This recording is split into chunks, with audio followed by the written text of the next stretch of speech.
Is Ashley Buzzard concerned about Melodee's welfare? Buzzard's lawyer says, I can't comment. How can you not comment on whether a mom is concerned about her 9-year-old little girl? Has Melodee been sold? Has Melodee, a 9-year-old little girl, been trafficked? Is Melodee still alive? Breaking news tonight, mommy disguises missing Melodee, just 9 years old, in a bizarre series of wigs on a very odd cross-country road trip. Mommy comes home, no Melodee. I'm Nancy Grace. This is Crime Stories. I want to thank you for being with us. Where is this little girl? Timeline was very sketchy, and mom is not giving any information at all. Where is Melodee? Please help us find this girl. Mommy being completely uncooperative in the search for Melodee. Why? Is there any good reason Mommy can't tell us where her 9-year-old little girl is?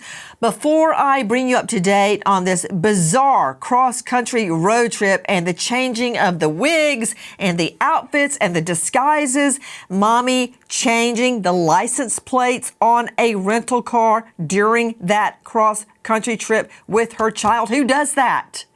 I want to take you straight into a courtroom. In the last hours, this has gone down. Mommy, Ashley Buzzard, in court on criminal charges. This is from our friends at Court TV.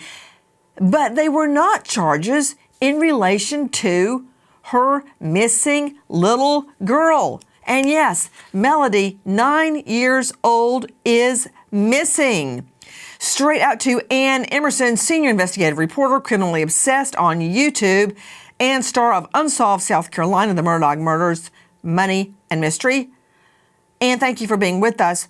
Why isn't Mommy charged with her disappearing child? Why is she charged on some other false imprisonment? What happened? Right now, we were so surprised when that false imprisonment charge came in.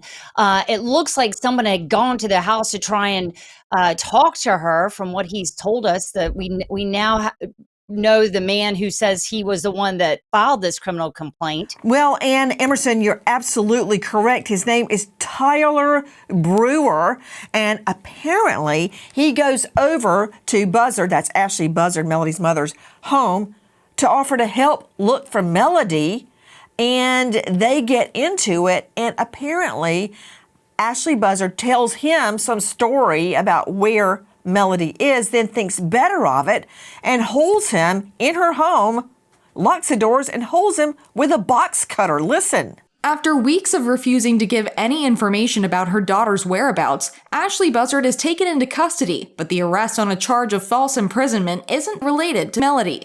A friend of Buzzard's, Tyler Brewer, stopped by Buzzard's home to offer help locating Melodee.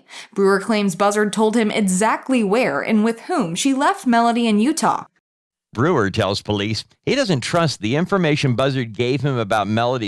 Brewer says Buzzard is visibly distressed after divulging Melodee's location, screws her eyes shut, and makes fists over and over. Buzzard allegedly produced a box cutter and secured her front door with 4 locks, standing in front of it to prevent Brewer from leaving. When Brewer does manage to escape, he goes straight to police. Who does that to a guy, this guy, Tyler Brewer, who's coming to try to help find Melodee? And what did she tell him about Melodee's location? Of course, now he thinks she could have been lying. And why lie about your daughter's whereabouts?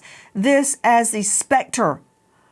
Was Melodee sold? We know she, Ashley Buzzard, is in a lot of debt, thousands and thousands of dollars of debt. We know she needs money. She doesn't have a job. She's in debt. She takes Melodee on a cross-country bizarre road trip and comes back without her. Has Melodee been sold? Has Melodee, a 9-year-old little girl, been? Is Melodee still alive? Why? Let's take a look at her in court again. Because when you see her in court, there's Ashley Buzzard standing with her lawyer, and that's from our friends at Court TV. Why didn't anybody ask her, where's Melodee?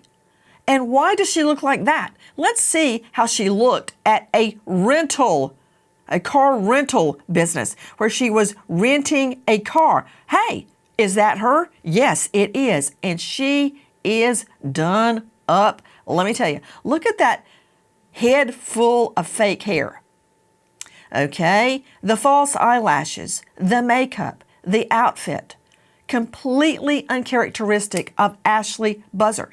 Why the change in appearance, and why, there you go. Do you see those go-go boots she's got going on right there? Why is her daughter following recalcitrantly behind her, wearing a wig?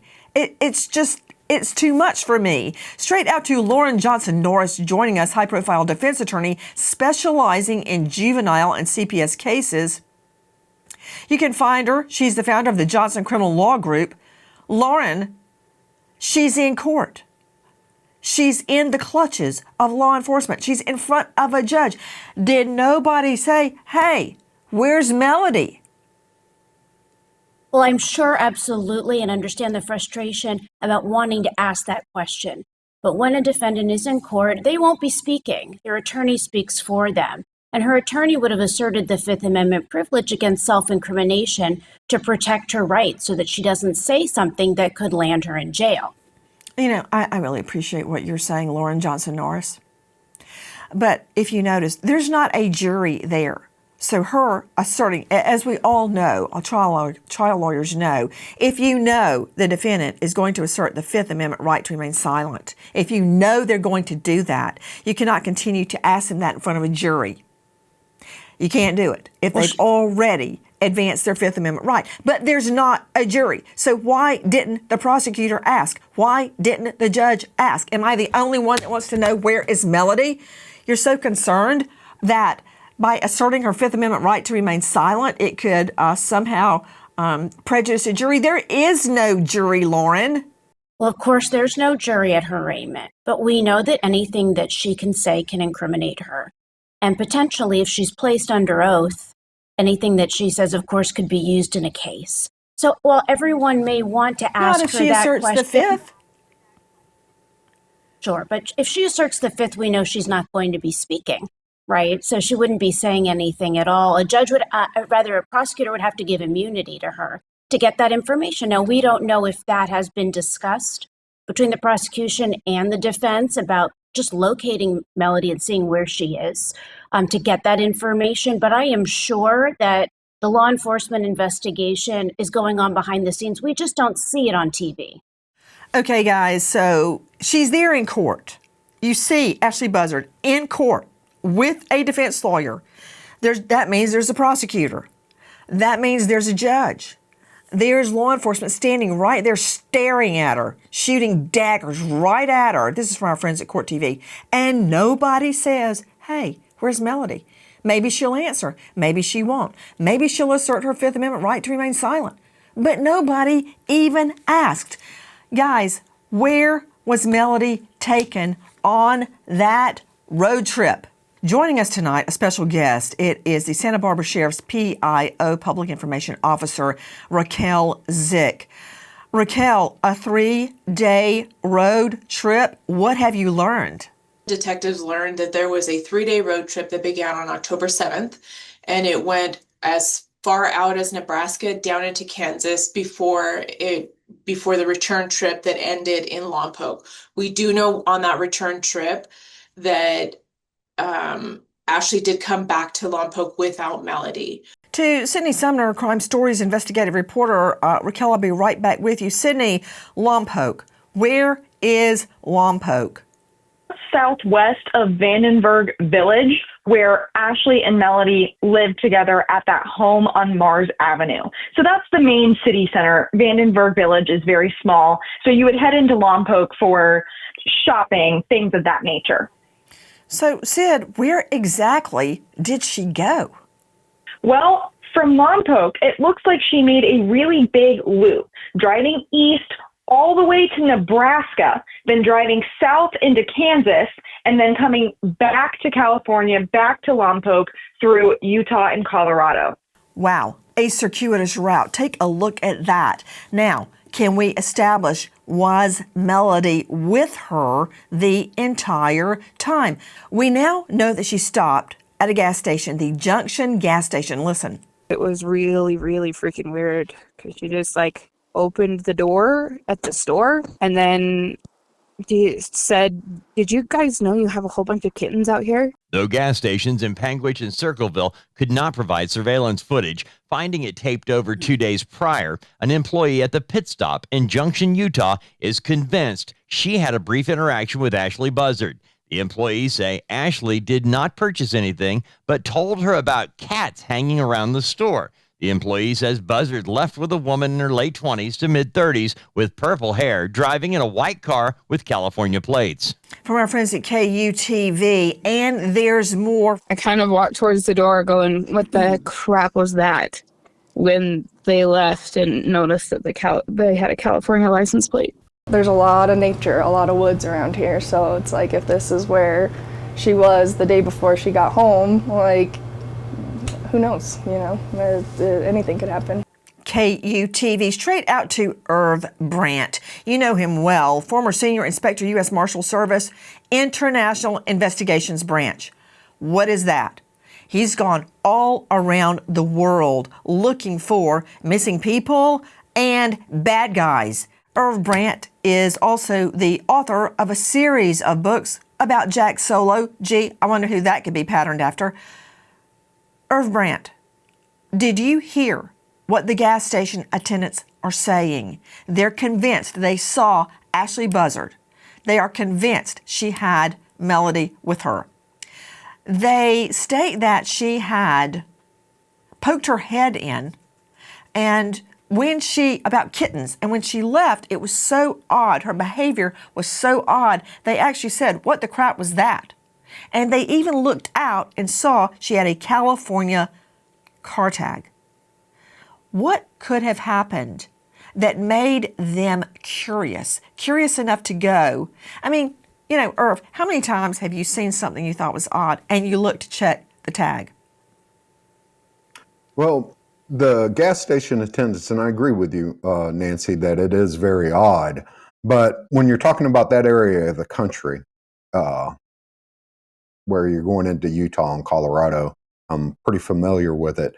There's not a lot out there, and there's not a lot of people coming through. And the people that tend to live and work there look at people they don't know hard.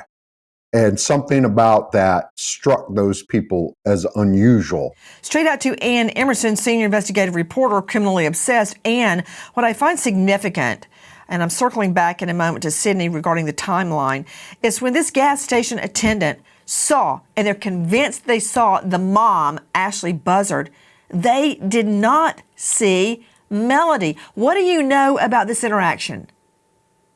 Well, it was so bizarre, I think, that's why this gas station attendant remembered what she thought she saw. First of all, remember, Ashley's wearing a wig, and it looks weird. So I think there was a part of it that was like, why is this woman coming in with this wig talking about these kittens outside? So she kind of leans out, and she was actually on the phone, I think, right after or right during this interaction with her husband, and that's why she could recollect it. She looks out and she sees in the car someone with purple hair, is what she said. Now, we asked very specifically, our partners at KUTV were sent down to this area to talk to them about this, and she said she thought the woman in the car was in her 20s or 30s. And that was a huge red flag to all of us, that something had possibly happened between that Colorado-Utah border, and now we're just down the road on Route 89. What's going on? And that really was very concerning. But we don't know for sure, right? We don't know for sure if Melodee looked older for some reason, but a 9-year-old looking like a 20 to 30-year-old, it was just too much for me to believe. To Sydney Sumner, Crime Stories investigative reporter, Ann Emerson is spot on, and she's identified a very critical moment in this road trip. So the mom, we believe, Ashley Buzzard, goes to this gas station. And where is the gas station? Quickly, Sydney? Junction, Utah. Junction, Utah. They see who they believe to be this woman, the mother, Ashley Buzzard. She comes in. She doesn't buy anything, but she asks them about cats outside the gas station. It sticks in the attendant's memory. She was on the phone with her husband and must have recounted what just happened. They look out for some reason. Their suspicion is roused. They look out. They see the white rental car. They see that it now has California plates. And they see what they believe to be a woman in her 20s to 30s with purple hair in the car with the mom. Do I understand it correctly, Sydney? Yes, that is the gas station attendant's account of what happened. And she didn't really get a good look at that passenger in the car. So she claimed that this woman with the purple hair looked to be in her late 20s to maybe her early 30s, but she didn't have an interaction with anyone outside of Ashley. And this was weird. Ashley poked her head in the door, said, "Hey, do you know there's a bunch of kittens out here?" and walked off, got back in her car, and took off. So it was kind of a weird interaction. But yeah, she didn't get a good look at that passenger in the car. And the car did have California plates, which matches what she rented. So that rental car was assigned a California plate when she left. We know at some point during the drive, she switched to a New York license plate. But by the time that she was back in Junction, Utah, that car had California plates again. Was that Melodee in the car wearing another bizarre wig courtesy of mommy?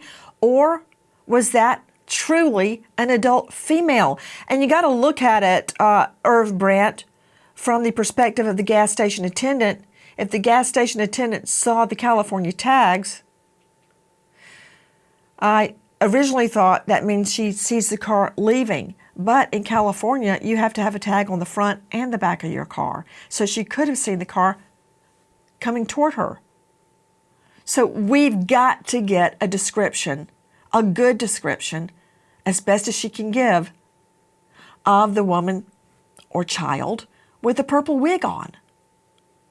That's correct, Nancy. I mean, this is a very important piece of the investigation, and it needs to be locked down as closely as it can. If she didn't actually see the passenger in the car, other than the purple hair, it could have been of any age. They need to make sure of, what she's saying. Straight back out to special guest joining us, the Santa Barbara Sheriff's PIO is Raquel Zick.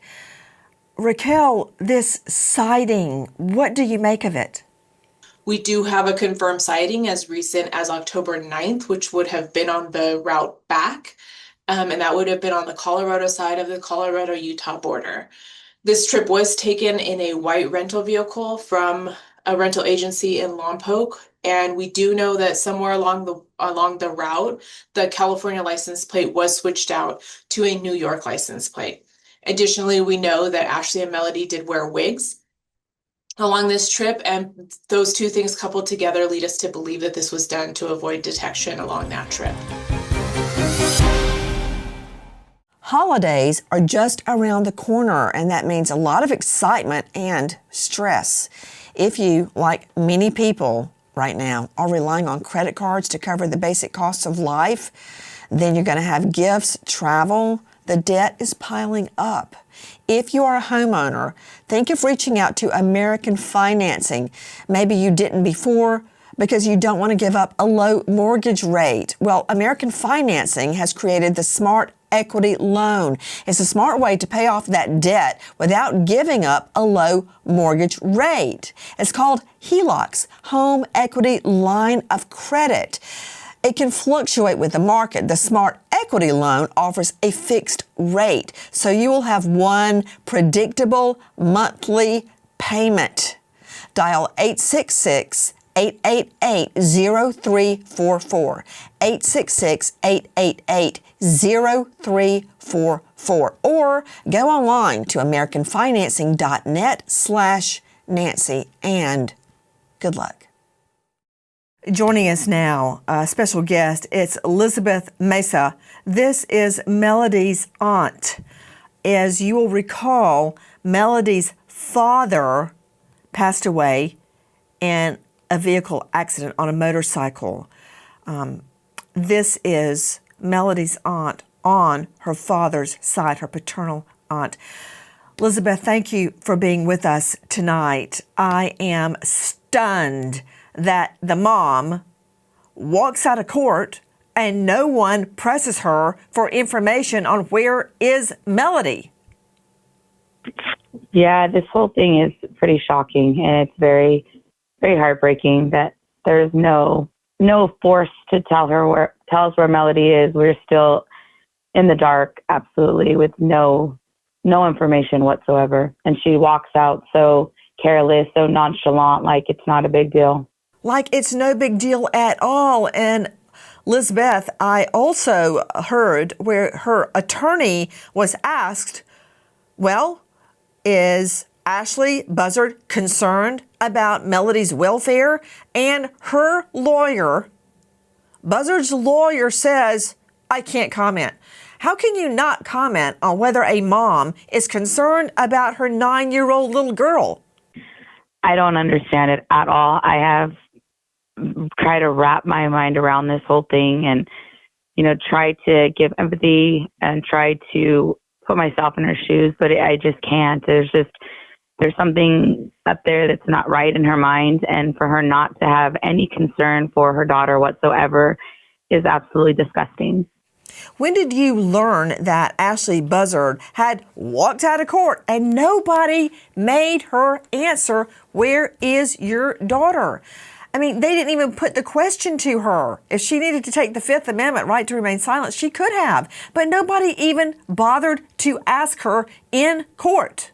Yeah, I was at work and I had people, my mother-in-law and a family friend was there in the court. And then many news stations were there, and I was contacted, and my stomach just completely dropped. I felt sick. It was just, where's the justice for Melodee? Where is Melodee? That's just the question. And she just walks right past with not even a care. It doesn't even bother her that we're asking this. But aside from the disastrous court hearing where a judge let her walk free with an ankle monitor, I mean, This woman clearly knows how to change the car tags, the license plates on cars. You think she can't beat an ankle monitor, for Pete's sake? To me, that was an insult. It was an insult on top of injury. I agree. It's definitely a slap in the face. An ankle monitor. She traveled through the Midwest, changing license plates in disguise, but yet you're going to give her an ankle monitor that she wasn't a flight risk. I mean, she's concealing her daughter's identity and not cooperating with the police, but let her free. It doesn't make any sense. I've got a question. When you said that she went across the country, which she did, that has been documented, in disguise, I find that very odd that you put your 9-year-old little girl in a series of wigs when you go in and out of a style. Okay, there she is right there. There is Buzzard with little Melodee, and she's got her daughter. That's the rental car location. She's in a wig, and she's got her daughter in a wig. Why would you do that? And I also find it interesting that you see Melodee just kind of walking behind her. I don't like the looks of that either. Yeah, I noticed the body language between the two of them is very off when they're at the rental place. It doesn't seem like a normal 9-year-old. I mean, she's just standing there with her arms crossed, just with this. I mean, poor child, she's in a wig with a hoodie on. Mom's in full disguise. Why? That's the question. Why? Why are you doing this to her? She should be out playing. She should be wearing a disguise. Should be her last worry. Another thing that's scaring me, Lizbeth, is that I know Ashley Buzzard has run through a lot of money, thousands and thousands of dollars she owes people. She needs money. She's broke. She takes a rental car in disguise across the country, hours and hours and hours of driving. She changes the plates on the car. Who does that?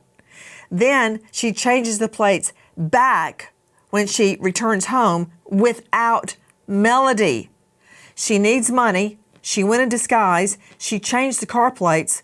Have you considered the very disturbing fact that Melodee was sold or at 9 years old? Of course, that's a thought, something that you definitely don't want to think of. But yeah, I mean, that's definitely a thought because none of this makes sense. I mean, that's definitely nothing that we hope for. We hope that she's safe and that we could get her back. But I mean, it doesn't make sense. None of this makes sense. And like you said, she owes thousands of dollars to people, but yet she doesn't have a job. She's on a fixed income, on housing. What is she spending all this money on? Why did she need all those credit cards? I mean, she doesn't have a vehicle. There's just so many wonders on what's going on. Where is she getting money, Elizabeth? Well, she's on housing and she receives Social Security benefits. But other than that, I mean, she doesn't have a job. I don't know where she's getting her money to rent cars. Renting a car to drive across the Midwest isn't cheap. And then the food and the gas. I mean, she can't get that much money on through the government. I mean, they don't give you that much money. So she has to be doing something else. I don't know. I try sitting here thinking, and I'm just completely mind blown over everything, at a loss for words.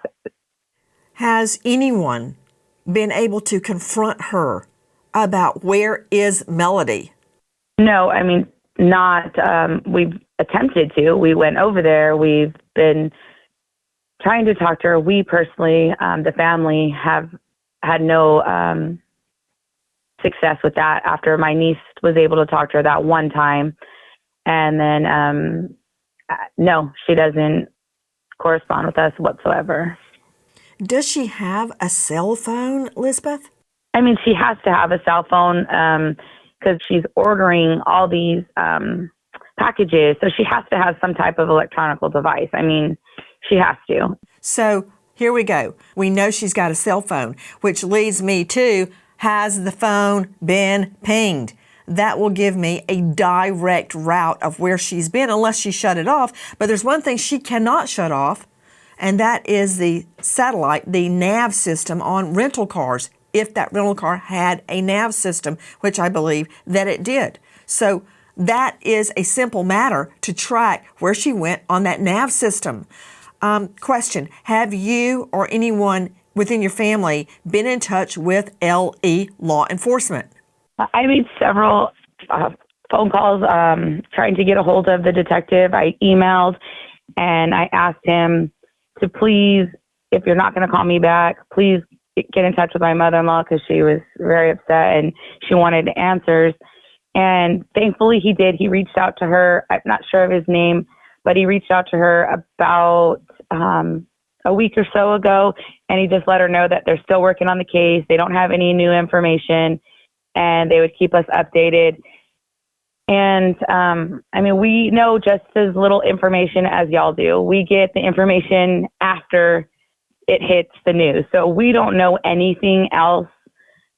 We don't know anything more than everybody else knows. So it's pretty frustrating because they don't let us know when they're going to be doing things, so it's just frustrating. The whole thing is frustrating. It doesn't make any sense to me. I just keep, wondering, is Melodee okay? Does she need anything? I just think of my own kids and knowing that they're in school and they're playing with their friends and Thanksgiving's coming up, and it's just heartbreaking. It's absolutely heartbreaking. I've got such a bad feeling in the pit of my stomach, Elizabeth. We're in a catch-22. Law enforcement is, because they're trying to find Melodee just like you are, but they don't have any proof of any wrongdoing, so they cannot arrest Buzzard until they get some kind of proof. And every minute counts.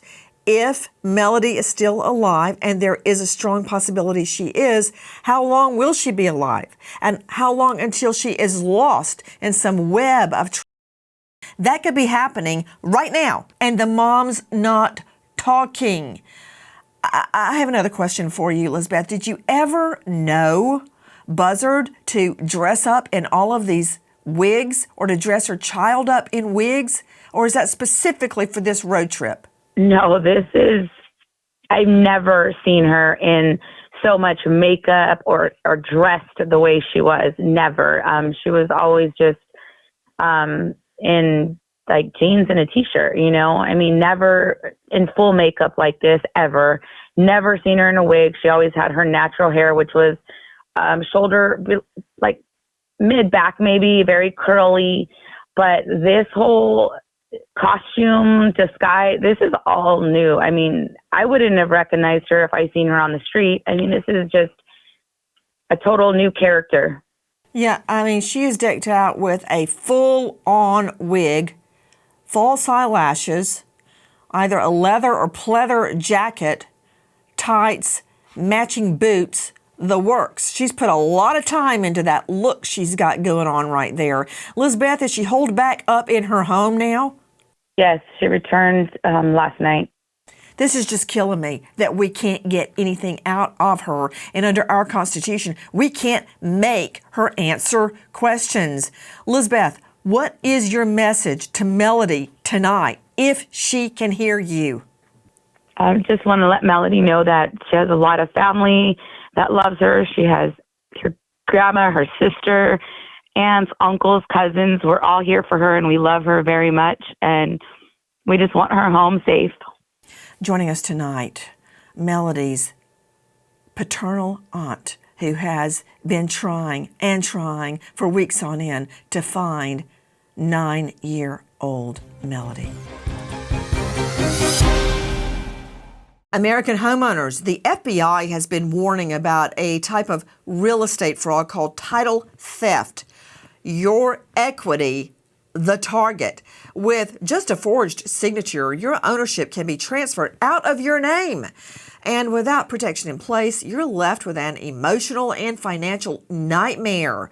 That is why we partner with Home Title Lock, so you can find out today if you're already a victim and protect yourself. Use promo code Nancy at HomeTitleLock.com to get a free title history report. Free title history report, plus a free trial of their $1 million triple lock protection. That's 24/7 monitoring, urgent alerts, and if you are a victim of fraud, they will spend up to $1 million to fix it. Please don't be a victim. Protect your equity today. You've been working your whole life and putting money into your home. Don't lose the equity. That's HomeTitleLock.com. Promo code Nancy, or just use the link below, and good luck. Where is Melodee? How could she be gone a year and just reported missing? Or was she? Without getting some kind of direct indication from Ashley of where Melodee should be, it's going to be much more difficult. Mommy just in court on another serious criminal charge, and that would be false imprisonment by use of a box cutter on a guy that shows up offering to help find Melodee. Not a stranger, someone she knows, a guy named Tyler Brewer. And apparently law enforcement believe him because they issue a formal charge, and nobody asks Ashley Buzzard, where's Melodee? Bringing up the chilling possibility that this little girl has been sold or straight back out to Santa Barbara Sheriff's PIO, Raquel Zick. What happened to the rental vehicle and the changing of plates?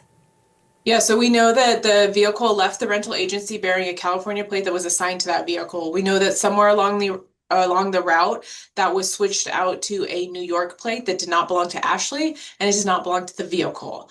And then before it was returned back to the rental agency in Lompoc, the California plate was replaced. So it's a little challenging. It's more challenging to track that vehicle as it goes through states, because we're not sure what license plate we're looking at associated with this white sedan. And additionally, it's hard to tell how many times or if that plate was switched back and forth. Joining me now, a veteran defense attorney. You know him well, Greg Morse, criminal defense attorney out of Palm Beach, founder of Morse Legal and author of The Untested on Amazon. Greg, when you have a client that changes the car tags on her car, I mean, when you go on a road trip, do you take time to change the tags? And think about it. In California, you have a front and a back tag. That's a lot of work. Why? Well, Nancy, you're looking at these innocuous actions of the mom and trying to impute that she sold her daughter. She got rid of her into. But these are just unconnected actions by someone. They don't prove anything. They're clearly not enough to arrest. So they're meaningless in and of themselves. And she's doing the right thing by not talking to the police because they manipulate and they change statements and they put more meaning on things than maybe the information calls for to lead to a conclusion that she did something wrong. They're now releasing her on house arrest for what seems like a nonsense charge of false imprisonment unrelated.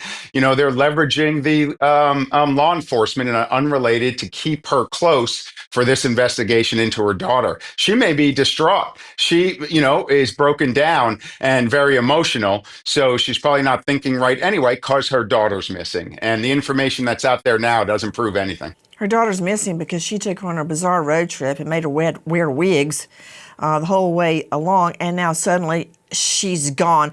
To Dr. Bethany Marshall joining us, psychoanalyst, author of Deal Breakers. You can see her now on Peacock, and you can find her at drbethanymarshall.com. Dr. Bethany Marshall, in all of your travels, which are extensive, her parents were missionaries all over the world, and she went along. Have you ever seen a video of a snake charmer? The snake charmer, plays the musical instrument and goes back and forth. And suddenly, the very poisonous snake, they're both going symbiotically like this. And you start falling under each other's trance, right? And as soon as the music stops, the snake bites somebody. Okay, that is what Greg Morse just did. Did you hear what he said? The mother's distraught? Really? I didn't see her crying. Let's see a shot of that court TV video of mommy in court. She's standing there just as cold as a block of ice. And oh, by the way, Bethany, after this is from court TV, somebody asked the lawyer, hey, is your client worried about Melodee? The lawyer said, quote, I can't comment. I'm worried about Melodee. Why isn't the mother worried about Melodee? You know what? You're the shrink. Hit me. Well, the mother's more worried about kittens than about Melodee, apparently. Here's what concerns me. The mother is in quite a bit of debt. She and her daughter look so in terms of their appearance. The mother is the daughter, that somebody at a convenience store actually thinks a 9-year-old is between 20 and 30 years of age. That means the mother is putting makeup, the purple wig, all of that. What this tells me, and also all of the changing of the tags and the license plates, this mother, I do not believe is sophisticated enough to do that on her own. But this is not a highly functioning mother, so it tells me somebody might be coaching her, telling her how to rent the car. Could you please put Bethany up? I think she's being coached. I'm sorry. I'm hearing static right now. You said this is not a highly functioning mother. Pause. This mother knows enough to get a rental car, to change out the tags throughout her cross-country road trip with her little girl who goes missing, to change outfits, put on disguises, and come back without her and fend off authorities who are questioning her about where is Melodee. And you say she's not high functioning? I disagree.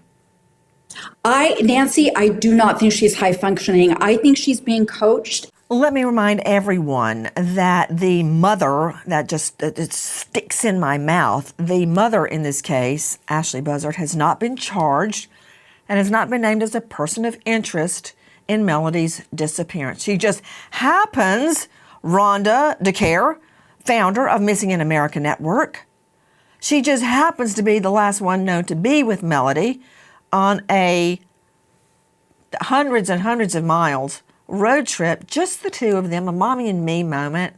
And she comes back without her daughter and won't tell anybody where she is. How disturbed are you, Rhonda?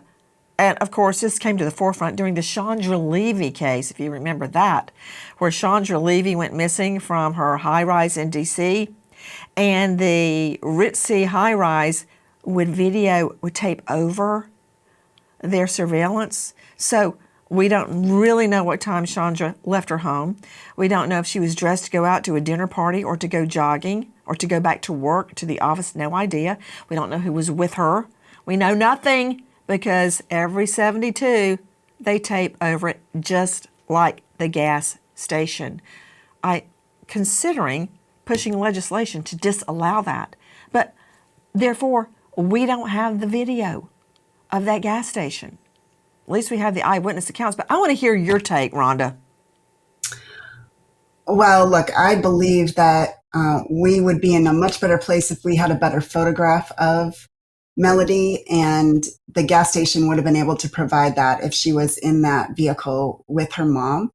I feel like the whole communities along that route could be looking out or could be looking through all of their videos to see where else that vehicle was seen.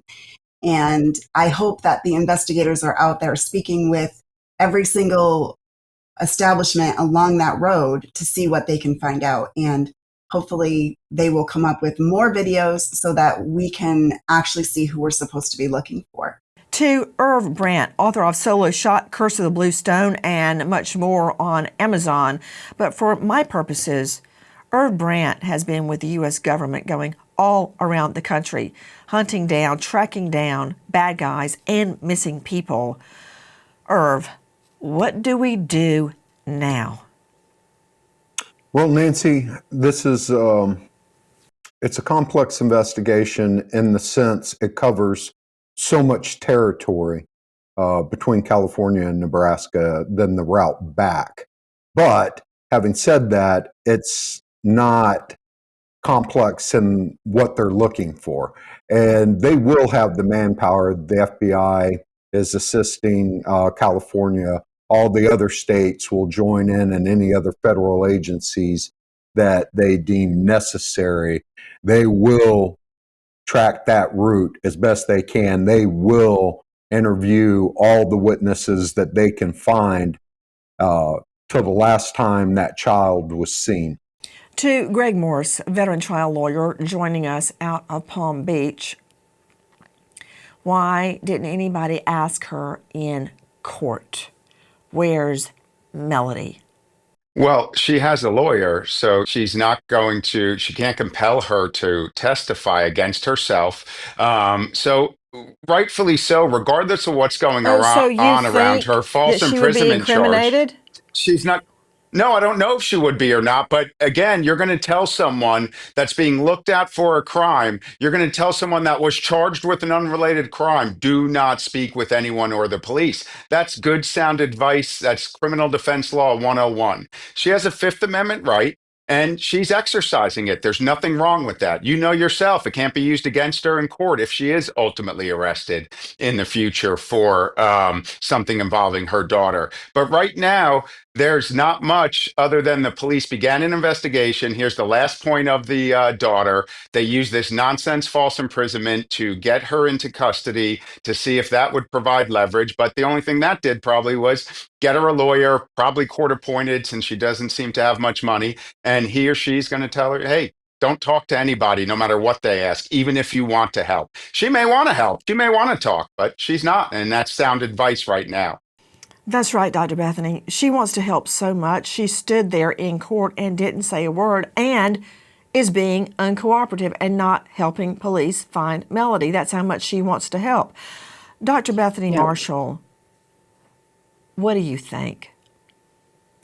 I think that the fact that she took her daughter out of school and was homeschooling her was red flag number one. Cutting the daughter off from relatives, a loving grandmother, aunts, uncles, red flag number two. Running up debt, dressing her daughter up in this manner and taking her across the country. But most notably, Nancy, when you interview somebody and you wonder if there's homicide or or something like that, what you really look for is whether or not there is empathy towards the lost child. There's no empathy. She's not, Nancy, according to one report, she was taking down missing children, missing Melodee Buzzard photos. That's not lack of empathy, even. That's malice, that's destruction, that's getting in the way of the investigation. This mother, I think, does not want this daughter to be found for some reason, because if the daughter's found and the daughter talks about what happened, there's a lot of hell that could rain down on this mother. Ann Emerson, is that true? Ann, senior investigative reporter, Criminally Obsessed. Is the mom, Ashley Buzzard, accused of tearing down missing persons posters? Absolutely. We've got it on video. Like, she was seen by actually like a little surveillance camera. It's out there of her going in her front yard. And these are community members who have been extremely concerned. There are plenty of neighbors who have been speaking out about this, and they've been watching this house for a while. And they watched her go in the front yard, see these signs, and start pulling them up out of her yard because, for whatever reason, she didn't feel like they needed to have those signs in front of her yard. Another thing about these neighbors is that they have been watching strange behavior. I mean, I asked, have you seen her, have you ever seen Melodee in a wig or in a disguise before? And they were like, well, I don't know about the wig, but I do know every time she goes out, she keeps her covered up with a hoodie. What?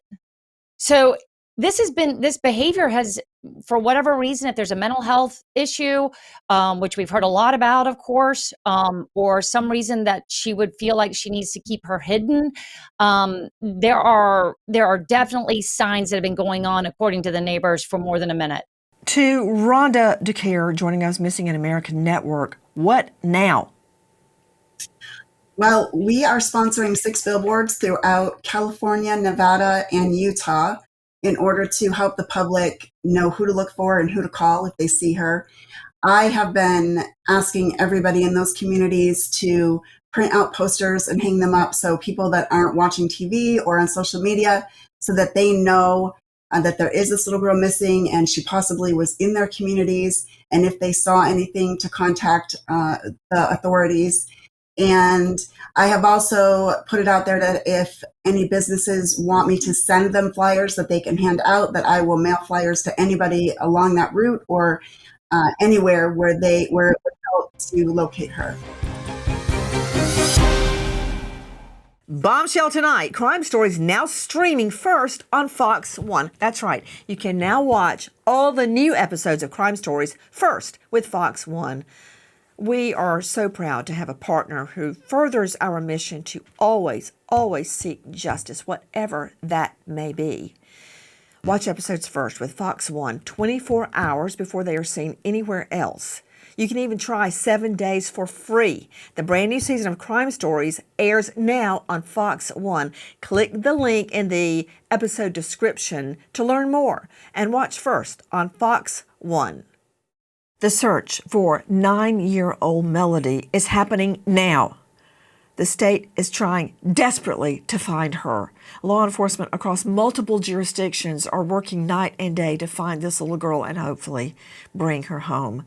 If you know or think you know anything at all about missing Melodee, age 9, please call Santa Barbara County Sheriff's 805-681-4150. Repeat, 805-681-4150.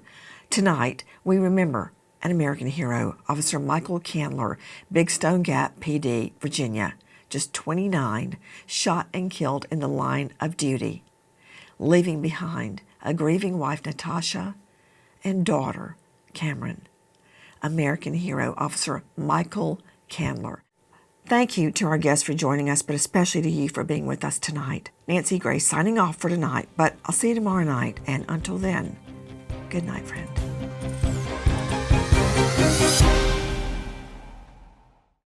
Hi, guys. Please join us on our mission to find missing people, especially children, to solve unsolved homicides. And if you're on the go, please join us on your favorite podcast app where you can get all our content, where we, in our way, seek justice.